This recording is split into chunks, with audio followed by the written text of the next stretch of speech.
Everybody's heard of Moses. His name echoes through the annals of history, a figure of monumental significance in religious texts and cultural lore. But who was this man, really?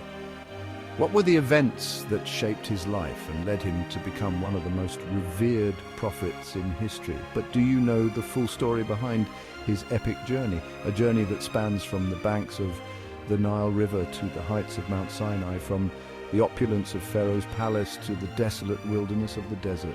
This is a tale of faith, courage, and divine intervention, a story that has been told and retold for millennia. From the moment Moses was placed in a basket and sent down the Nile, his life was destined for greatness. Born into a time of great peril for the Hebrew people, his mother, in an act of desperate love, placed him in a basket to save him from the Pharaoh's decree to kill all newborn Hebrew boys. The Nile, a river that symbolized life and sustenance for Egypt, became the unlikely cradle for the future leader of the Israelites. Raised in Pharaoh's palace, he later fled to the desert where God called him to a monumental task: lead the Israelites out of Egypt. Imagine the young Moses growing up amidst the grandeur and luxury of the Egyptian court, educated in the wisdom of the Egyptians, yet always aware of his Hebrew heritage. This dual identity must have been a source of inner conflict, a prelude to the greater struggles he would face. But Pharaoh wasn't keen on letting his workforce go. The Israelites were the backbone of Egypt's labor force, and their departure would mean economic disaster. Pharaoh's heart was hardened, and he refused to let the people go, setting the stage for a dramatic confrontation between the divine will and human obstinacy. To change Pharaoh's mind, God sent 10 dramatic plagues. Each plague was a direct challenge to the Egyptian gods, a demonstration of the power of the God of Israel. The plagues were not just natural disasters, they were signs and wonders, each more devastating than the last, designed to break Pharaoh's resolve and compel him to release the Israelites. Think, turning the Nile River into blood, swarms of locusts and other calamities that struck at the heart of Egypt's prosperity and security. The Nile, once a source of life, became a river of death. The locusts devoured the crops, leaving famine in their wake. Each plague was a blow to the Egyptian economy, a reminder of the futility of resisting the divine will, and the heartbreaking death of the firstborn. So finally, Pharaoh gave in. This final plague was the most devastating of all, striking at the very heart of every Egyptian family, including Pharaoh's own household. The wails of mourning filled the land, and Pharaoh, broken and defeated, finally relented, allowing the Israelites to leave. The Israelites made a mad dash out of Egypt, but it wasn't long before Pharaoh changed his mind and gave chase. The Exodus was a moment of both triumph and terror.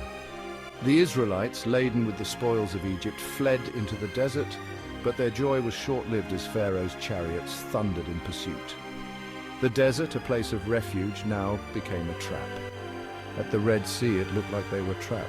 With the sea before them and Pharaoh's army behind them, the Israelites faced what seemed like certain doom. Their cries of despair echoed across the waters, and Moses, standing at the edge of the sea, lifted his staff in a moment of profound faith. But in a jaw-dropping miracle, God parted the waters, allowing the Israelites to cross on dry land. The sea, a symbol of chaos and danger, was transformed into a pathway of deliverance. The waters stood like walls on either side, and the Israelites walked through the midst of the sea on dry ground, a testament to the power and faithfulness of their God. When the Egyptian army followed, the waters crashed back down, sealing their fate. The sea, which had been a path of salvation for the Israelites, became a grave for the Egyptians. The waters returned to their place, and the mighty army of Pharaoh was drowned, their chariots and horses swallowed by the sea, and that was just the beginning. The journey through the desert was a time of testing and transformation for the Israelites. They faced hunger, thirst, and the constant threat of enemies. But through it all, they experienced the provision and guidance of God. The desert, a place of barrenness, became a place of encounter and revelation. At Mount Sinai, God delivered the 10 Commandments to Moses, a set of divine laws that would shape the identity of the Israelites. These commandments were more than just rules. They were a covenant, a binding agreement between God and his people. They provided a moral and spiritual framework for the community, guiding their relationship with God and with one another. This covenant was a promise that God would be with them, It was a pledge of divine presence and protection, a reassurance that they were not alone in their journey. The covenant was a sign of God's commitment to his people, a promise that he would lead them to the land he had sworn to their ancestors. Later, God provided detailed blueprints for the tabernacle, a portable sanctuary symbolizing his presence among his people. The tabernacle was a tangible sign of God's dwelling among the Israelites, a place where they could encounter the divine. It was a center of worship and sacrifice, a reminder of the holiness and majesty of God.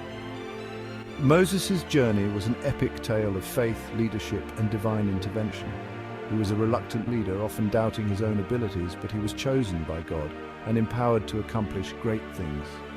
His life was marked by moments of profound faith and deep struggle, a testament to the complexity of the human experience. And that's the story of how one man chosen by God changed the course of history forever. Moses' legacy is not just a story of ancient times. It is a story that continues to inspire and challenge us today. His life reminds us of the power of faith, the importance of leadership, and the enduring promise of divine presence. Through his journey, we see the hand of God at work, guiding and shaping the destiny of his people. Join Holy Frequency for more content. Also, give us a like. Yah be with you always.